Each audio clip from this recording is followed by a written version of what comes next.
I called out my husband's name and all I heard was a woman's voice. Who the hell are you? What is your relationship with Sean? Huh? My name is Mia, 30 years old, and I'm a company employee. My husband Sean and I have been married for 2 years. We got along quite alright and we're having a normal married life. But one day, I found out my husband's true nature. It all started when I came down with a terrible fever. I went to work that day. I was getting sicker and sicker, dizzy and nauseous. I started shaking and sweating a lot, and my forehead was extremely hot. I thought I had a fever, so I told my boss that I wanted to leave early. I was so dizzy, but I managed to buy something to drink, some fruits, and some over-the-counter cold medicine on the way home. As I was lying in bed, it was just time for lunch, so I called my husband. Hey, what's up? I'm sorry to call you during work. I left work early because I was feeling really sick, and I just checked my temperature, and it was 100 degrees. So will you please come home as soon as you can? I usually try to manage to get through things on my own, and try not to bother my husband as much as possible. But that day I was really sick, and I thought it may be dangerous if I stayed home alone.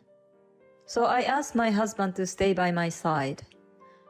But my husband gave me a reply I didn't expect. Huh? I don't want to do that. I'm staying out tonight because I don't want to get sick too. What? Wait a minute.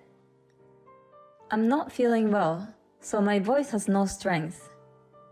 My husband then hung up on me, saying that the lunch break was over. I was more worried about my health than being shocked at my husband's words and cold attitude, so I hurriedly called my sister who lives nearby. I'm about to collapse in the house with a high fever, so can you help me? My sister came right away and took me to the hospital immediately. According to the diagnosis, I had not only a cold, but also a stomach ulcer. When I went to the hospital, the fever was more agonizing, so I didn't pay that much attention to it, but I did have a throbbing sensation in my stomach for a few days. The nausea was also very bad, and I wondered if it was caused by a stomach ulcer and not a cold. As a result, I ended up in the hospital for a few days. I was so sick that day that I slept like a stone in my hospital bed. The next day, I called my work and explained the situation. My boss apologized and said, "I'm sorry, I may have given you too much work recently. Take a good rest." I didn't feel like I was pushing myself that hard, but maybe I was stressed about various matters. But it wasn't just about work. I was also doing most of the housework by myself. My husband had lived at his parents' home for a long time and was not good at housework. When we first got married, I had told my husband that I wanted to share the housework with him because we both worked, and he agreed. However, my husband gradually began to slack off on the housework. As a result, the house was dirty and his cooking was not good. When he served me instant noodles for dinner, I thought he was trying to pick a fight with me. Even when I offered to teach him how to cook and clean the house, he was too lazy to try to learn. So it became a matter of course that I did the housework every day. I always like to keep my apartment clean myself, and I also want to cook properly because I like to eat well. Unconsciously, I gave up on my husband and felt that it would be faster if I did it myself. I think I was pushing myself too much and putting a lot of strain on my body. I took my job very seriously and took responsibility for it, so I must have overworked my body even more. I tried to call my husband to let him know I was in the hospital, but my phone was dead. I tried to call his office from the hospital phone, but I couldn't remember his phone number, so I could not call him. I couldn't remember his phone number because I always called him on my cell phone. This is one of those times when I feel the times are changing. I had no choice but to wait for my sister to bring me a change of clothes and other necessities and call him from her phone. Then, around 6 p.m., my sister came to visit me after she finished her work. I brought you a change of clothes and an iPad. Thank you. She's a very thoughtful sister. With the iPad, I could pass the time watching movies and such. As I remembered, I borrowed my sister's phone and called my husband. It rang for a while, but my husband doesn't answer. Maybe he hasn't come home yet. Maybe he's still on the train. I was about to hang up the phone to call him again a little later. Then the phone picked up, so I put the phone quickly to my ear. Hello, Sean? When I called my husband's name, I heard a woman's voice. Who are you and what is your relationship with Sean? What? I see your name on the phone as Kate Sanders, but you're not dating Sean, are you? I understood at this point. I'm just a friend. Okay, you're a friend. Are you Sean's girlfriend?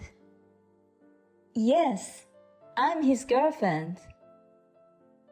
But Sean has a wife, right? Oh, you know all that. But that's none of your business. You're just a friend. Yeah, that's right. What do you want from Sean? Oh no, it's no big deal. I don't want to interrupt your time, so I'll call another time.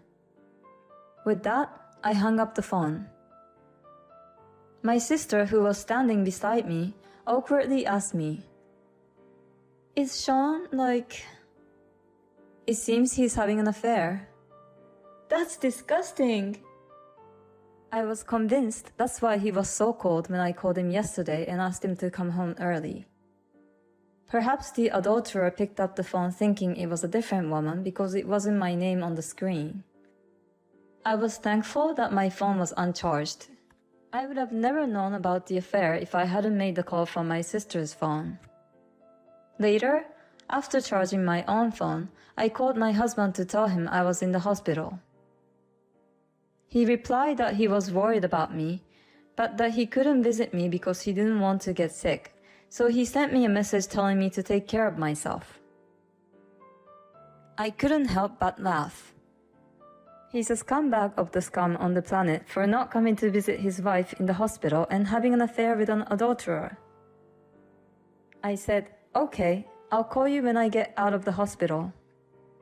This gave me some time to plan things. In fact, I was recovering quite well and was supposed to be discharged the same day I sent my husband the message. However, I wanted to keep the divorce preparations confidential, so after leaving the hospital, I stayed at my sister's house to take care of the divorce papers, arrange for a lawyer, hire a detective agency, and to see a new apartment. After all the preparations were done, I called my husband and told him I was discharged from the hospital and went home. My husband, whom I hadn't seen for a long time, looked at me with a nonchalant face and said, "Oh my God, it was such a hard time. I'm so glad you're out of the hospital." The only thing was that it had taken a few days to get the results from the detective agency, so I had to hold on and act calm. A few days later, I finally got the information about the adulterer, so I confronted my husband with the divorce papers and said, "I want a divorce." What? He didn't seem to understand why he was confronted with the divorce papers. Why? I don't understand the meaning of a sudden divorce. Ask yourself. What are you talking about? I don't get it. You're just going to keep on pretending, aren't you? You must be very close to a woman named Julia Smith. As soon as I mentioned her name, he turned pale and started to get upset. What? She's just a junior colleague. What do you suspect? There's no point in hiding it anymore. I made him listen to an audio recording from my sister's phone of the adulterer making a statement in which she admitted that she was seeing my husband. My husband seemed to realize there was no way to get away with it, so he admitted to the affair. "I'm sorry. I don't know what came over me. Forgive me. I don't want a divorce." Don't be silly. I don't care what you think. The only reason you don't want a divorce anyway is because you want the money I earn and someone to do the housework. It was right on, and my husband couldn't say anything else. But he was adamant about not getting a divorce, so I sent a certified letter to his workplace urging him to agree to a divorce. Incidentally, I also sent a content-certified letter to the adulterer at the same workplace, so it seems that the people at work completely knew about their relationship. Sean was furious and called me. "Hey, you've caused a big problem at work. What are you gonna do about it? How are you going to take responsibility?" What a scumbag. Of course you're responsible for your own actions. If you don't sign the divorce papers soon, we'll have to take you to court. Court? How long do you think you can keep putting up the money to fight in court when you earn less than me? Just give up and sign the divorce papers. I'm going to charge you guys for alimony, of course. Damn. My husband finally gave up and signed the divorce papers, and the divorce was settled. After that, I filed for alimony against my ex-husband and his adulterous partner, and they both paid me $20,000 each. He was too much of an asshole to take the chance to meet with the adulterer when his wife was sick with a fever. I wish I could get more alimony, but this seemed to be the limit, so I had to compromise. But it seems that my ex-husband had a miserable life after that. At work, of course, he took a pay cut and was transferred to another department. The affair partner resigned voluntarily because she couldn't stand the gossip. But it didn't end there. When my ex-husband was walking alone at night, the affair partner's brother and his friend approached him and beat him up. The affair partner's brother seemed to be a bit of a troublemaker, and my husband was badly injured. I'm sorry he got hurt a lot, but I guess he got what he deserved for having an affair. I, on the other hand, used the alimony from my divorce as a down payment to buy a condo. I'm now living in a very comfortable house and enjoying the single life. I made a mistake in the choice of marriage partner, but in the future, I hope to be able to make a more proper assessment and find a wonderful man. Thank you for watching. Please subscribe to the channel if you like. See you in the next video.